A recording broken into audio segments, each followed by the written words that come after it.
नमस्कार दोस्तों, मैं डॉक्टर पवन बासनीवाल आपका स्वागत करता हूँ, वेलकम करता हूँ। दोस्तों, आपको डायबिटीज़ का इलाज लिया होगा या आपने लेने की प्लानिंग कर रहे होगे, तो इससे पहले मैं आपको बहुत सारी चीज़ें बता देता हूँ। डायबिटीज़ बेसिकली 2 तरह की होती है दोस्तों, डायबिटीज़ 1 और डायबिटीज़ 2 टाइप होता है। डायबिटीज़ 1 क्या होता है दोस्तों, इंसुलिन डिपेंडेंट डायबिटीज़ मेलिटस। जैसा कि नाम में पता लग रहा है कि इंसुलिन लेना पड़ेगा, डिपेंडेंसी है। इसका मतलब क्या हुआ, बॉडी में जो इंसुलिन जनरेट होता है, इंसुलिन बनाने वाली सेल्स होती है वो खत्म हो गई।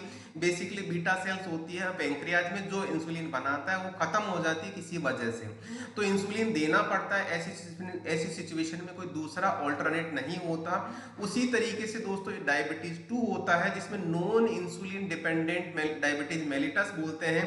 इसमें दोस्तों जो पेंक्रियाज में बीटा सेल्स होती है इंसुलिन कम बनाती है।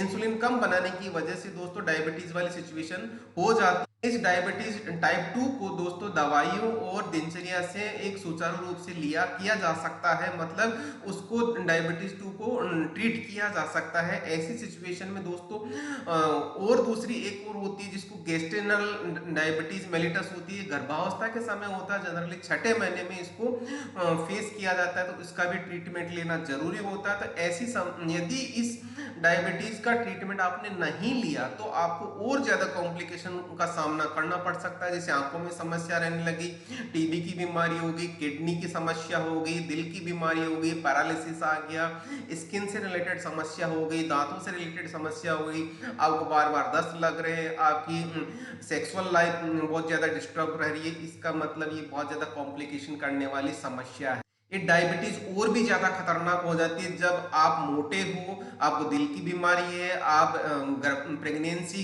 में हो, या धूम्रपान ज्यादा करते हो, या बहुत ज्यादा शराब पीते हो। ऐसी सिचुएशन में डायबिटीज और सीवियर हो जाती है, उसके और ज्यादा कॉम्प्लिकेशन हो जाते हैं। ऐसी सिचुएशन में डायबिटीज से रिलेटेड कौन सा इलाज लिया जाता है दोस्तों, जनरली डायबिटीज 2 में मेटफॉर्मिन शुरुआत की जाती है, मेटफॉर्मिन नाम की दवा दी जाती है। यदि दोस्तों मेटफॉर्मिन काम नहीं करती, मतलब ये इससे कोई फायदा नहीं आ रहा, तो इसके साथ में ग्लिमेप्राइड के नाम का दवा और दिया जाता है, मतलब इन दोनों दवाइयों के कॉम्बिनेशन में दिया जाता है। तो अब बात करते हैं आज इस मेटफॉर्मिन और ग्लिमेप्राइड के दोनों के कॉम्बिनेशन की बात करेंगे, जो कौन सी डायबिटीज में काम करेगी, कैसे काम करती है, इसकी कौन सी साइड इफेक्ट है, इसको लेने के साथ में आपको कौन सी सावधानी रखनी चाहिए, इसके कौन सी टॉप ब्रांड्स है, और आपको डायबिटीज के साथ में ये इस दवा को लेते समय कौन कौन से टेस्ट करवाने चाहिए जिससे आपको फर्दर कॉम्प्लिकेशन होने से बचा जा सकता है।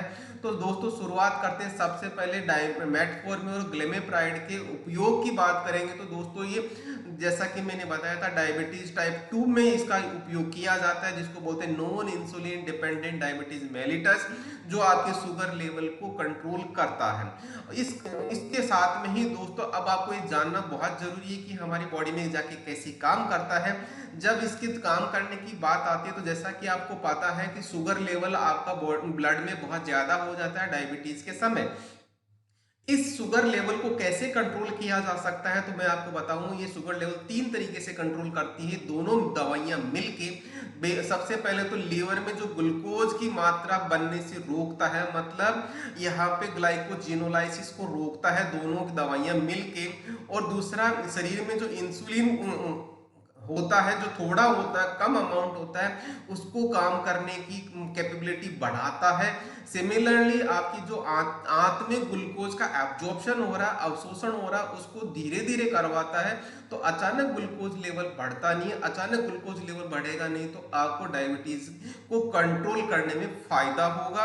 तो दोस्तों अब बात करेंगे यहाँ पे इसके साइड इफेक्ट कौन से, जब ये दोनों दवाइयां ली जाती है तो सबसे पहले इसका साइड इफेक्ट है वोमिटिंग, जैसा नोजिया वोमिटिंग वाली सिचुएशन को फेस करना पड़ सकता है। आपको सिर दर्द वाली समस्या हो सकती है, यहाँ पे गैस बनने की समस्या हो सकती है, यहाँ पे आपको चक्कर आने जैसी समस्या हो सकती है, आपको अपर रेस्पिरेटरी ट्रैक में इंफेक्शन की प्रोबेबिलिटी ज्यादा हो सकती है, आपको दस्त भी लग सकते हैं। तो दोस्तों हालांकि ये जो दोनों दवाई लेते हैं, तो इन दोनों दवाइयों को लेते समय आपको कोई बहुत ज्यादा कॉम्प्लिकेशन का सामना नहीं करना पड़ता, लेकिन इनमें से कोई भी ऐसा आपको सीवियर लगता है तो आपको इमीडिएटली अपने डॉक्टर से कंसल्ट करके उसका ऑल्टरनेटिव दवाई लेना चाहिए, नहीं तो फर्दर कॉम्प्लिकेशन हो सकता है। तो दोस्तों अब यहाँ पे एक चीज और ध्यान देने वाली बात है, इसका ज्यादा साइड इफेक्ट होता है लैक्टिक एसिडोसिस, जिसमें मतलब लैक्टिक एसिड बॉडी में बनने लग जाता है, जिससे आपकी बॉडी में एसिडोसिस होने लग जाता है। एक बीमारी का नाम कहूंगा इसको आपको लोकल लैंग्वेज में।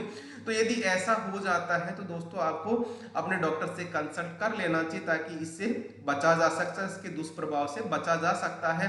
अब बात करूंगा इन दोनों दवाइयों को लेते समय आपको कौन कौन सी बातों का ध्यान रखना चाहिए, क्योंकि यहाँ पे यही सबसे इंपॉर्टेंट चीज है कि आपको यदि ध्यान रख लेंगे तो इस दवा के दुष्प्रभाव से बचा जा सकता है और आप अपनी डायबिटीज को कंट्रोल कर सकते हो।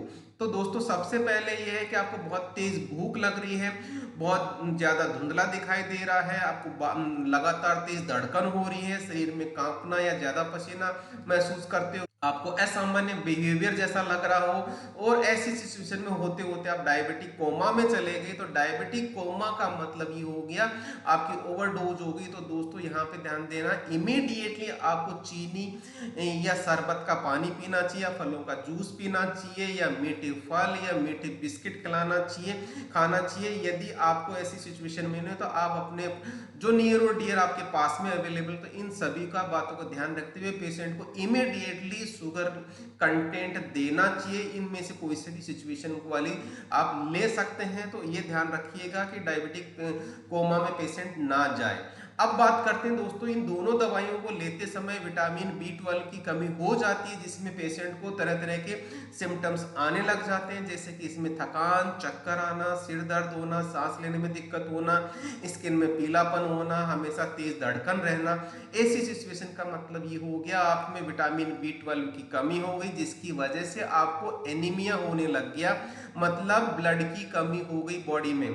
तो ऐसी सिचुएशन में डॉक्टर से कंसल्ट करके अपने ब्लड का टेस्ट करवाएं, ताकि आपको फर्दर कॉम्प्लिकेशन से नहीं सामना करना पड़े। और यदि जनरली विटामिन B12 की कमी हो जाती है तो आपको जनरली विटामिन B12 का इंजेक्शन डॉक्टर प्रिस्क्राइब करता है, तो उसको लेने से आप मना ना करें, क्योंकि विटामिन B12 ही बहुत बड़ा रोल प्ले करता है खून बनने में या ब्लड के फॉर्मेशन में, जो एनीमिया का कारण होता है। विटामिन B12 की डेफिशिएंसी उसको दूर करना बहुत जरूरी होता है। अब यहीं पे एक चीज और बता दूं, यदि लंबे समय तक आपको दवा लेते हैं तो किडनी से रिलेटेड भी कोई समस्या हो सकती है। तो समय रहते हुए एक निश्चित अंतराल के साथ में डॉक्टर से कंसल्ट करके अपनी किडनी की जांच करवाते रहे, ताकि आपको कोई फर्दर कॉम्प्लिकेशन से बचा जा सके। दोस्तों यहाँ पे साथ में ये जरूर बोलूंगा, और कौन सी सावधानी रखनी चाहिए, इसको डॉक्टर की सलाह से आपको दवाई लेनी चाहिए। खाना खाने के जनरली पहले इस दवा को रिकमेंड किया जाता है, इसको ना तोड़े ना फोड़े ऐसे ही दवा लेनी चाहिए। उसके साथ में शराब का सेवन ना करें। आप यदि गर्भवती महिला है या बच्ची को दूध पिला रहे हैं तो अपने डॉक्टर से कंसल्ट जरूर करें, और अपनी जो सिचुएशन है वो डॉक्टर से कंसल्ट करें, क्योंकि जनरली इन पेशेंट को दूसरी दवाई दी जाती है या कम डोज दी जाती है। सिमिलरली एलर्जी यदि इस दवा से है तो आप तब भी आप इस दवा को ना लें। लीवर और किडनी से रिलेटेड समस्या है तब भी आपको अपने लीवर और किडनी वाली समस्या डॉक्टर से कंसल्ट जरूर करें, ताकि फर्दर कॉम्प्लिकेशन से बचा जा सकता है। दोस्तों इसकी डोज कितनी आती है, अब बात आती है डोज की, क्योंकि यहाँ पे डोज वाली बात मैं जरूर बता दूं, क्योंकि यहाँ पे जनरली पेशेंट सेल्फ मेडिकेशन पे चले जाते हैं, ऐसा आपको बिल्कुल कतई नहीं करना। दोस्तों यहाँ पे ध्यान देने वाली बात यह है कि मेटफॉर्मिन की डोज 500 mg से 1000 mg के तक दी जाती है, और ग्लिमिप्राइड की जो डोज होती है 0.5 mg से 4 mg के बीच में दी जाती है। यहाँ पे जो दोनों दवाइयाँ एक ही टेबलेट में दी जाती है, तो यहाँ पे एक ही टेबलेट का मतलब ये हो गया, जो मेटफॉर्मिन होता है वो लंबे समय तक रिलीज धीरे धीरे धीरे धीरे धीरे होती है, जिसको अपन प्रोलॉन्ग्ड रिलीज बोलते हैं। मतलब जैसे आज गोली ली है और कल सुबह तक दूसरी गोली लेनी है, तो तब तक वो दवाई रिलीज होती रहेगी या तब तक उस दवाई का इफेक्ट आता रहेगा। उसी तरह से ग्लिमिप्राइड इमीडिएट रिलीज होती है, जो आपको इमीडिएटली रिलीफ दिलाता है शुगर कंट्रोल करने के लिए। मतलब यहाँ पे ये हो गया, ग्लिमिप्राइड इमीडिएट रिलीज होकर शुगर कंट्रोल करता है, और मेटफॉर्मिन एक तरह से उस चीज को मेंटेन रखता है, धीरे धीरे रिलीज होता है। तो वो जो आपको टेबलेट दी जाती है वो इसी तरह की बनाई जाती है। यहाँ पे मोटी बात यह है कि पेशेंट को किस लेवल का डायबिटीज है, उस लेवल के अकॉर्डिंग इन दोनों के कॉम्बिनेशन में दवाई दी जाती है, उसी के अकॉर्डिंग डोज डिसाइड की जाती है। तो यहाँ पे डोज की बात में देखेंगे तो ग्लिमिप्राइड 0.5 mg, 500 mg मेटफॉर्मिन, उसी तरह से अलग अलग वेरिएशन है। उन वेरिएशन को ध्यान में रखते हुए डॉक्टर आपको प्रिस्क्राइब करता है। तो don't go for self medication, मेरी आपसे पर्सनल रिक्वेस्ट है। बहुत बड़े सीवियर कॉम्प्लिकेशन हो जाते हैं यदि आप सेल्फ मेडिकेशन पे जाते हैं तो दोस्तों यहाँ पे जो मेन टॉप ब्रांड्स है वो टॉप ब्रांड्स भी मैं बता देता हूँ। यहाँ पे ब्रांड्स के जो नाम आते हैं वो उनकी स्ट्रेंथ के बेसिस पे उनके आगे 2 1 2 3 जरूर लिखा हुआ रहता है। जैसे ग्लाइकोमेट जीपी होता है जो यूएसवी कंपनी का होता है, ये one of the leading brand है जो डायबिटीज 2 में इसको यूज किया जाता है, जिसको बोलते हैं ग्लाइकोमेट जीपी, दोनों दवाइयों के कॉम्बिनेशन वाला। उसी तरह से ग्लाइकोनॉर्म जी होता है, लुपिन का होता है। सिमिलरली गैमर होता है सनफार्म का।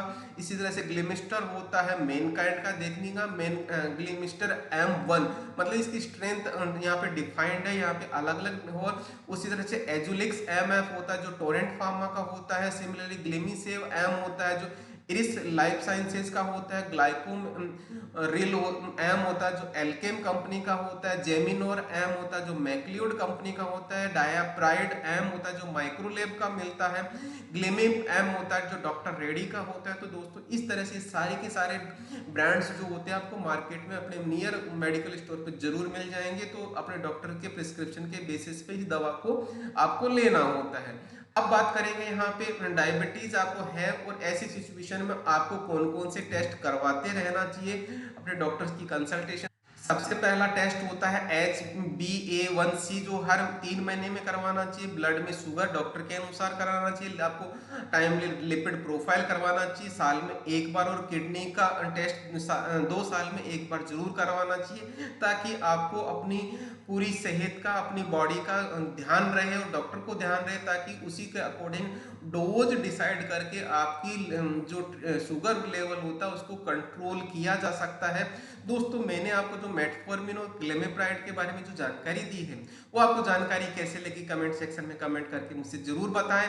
यदि इससे रिलेटेड आपका कोई सवाल रह गया हो जिसका जवाब मैं नहीं दे पाया तो आप अपना सवाल पूछ सकते हैं कमेंट सेक्शन में, वो वहां पर भी पूछिए। यदि आपको ये जानकारी अच्छी लगी तो अपने दोस्तों को, फ्रेंड सर्किल को जितना हो सकता है शेयर करें। हमेशा मैं आपको जरूर कहता हूँ डॉक्टर की सलाह पर ही दवा लें, फार्मासिस्ट से दवा लें, ताकि आपको संपूर्ण जानकारी मिले। संपूर्ण जानकारी रहेगी तो आप तरीके से दवाई लेंगे तो आप बहुत जल्दी ठीक हो जाएंगे। अभी भी यदि आपने चैनल को सब्सक्राइब नहीं किया, चैनल को सब्सक्राइब कर लें, बेल आइकन को इनेबल कर लें। और आगे कौन सा वीडियो देखना चाहते हैं, आगे कौन सी दवाई की नॉलेज लेना चाहते हैं, वो भी मेरे को कमेंट सेक्शन में कह सकते हैं। इसी के साथ मैं आपको बहुत बहुत धन्यवाद देता हूँ। Thank you.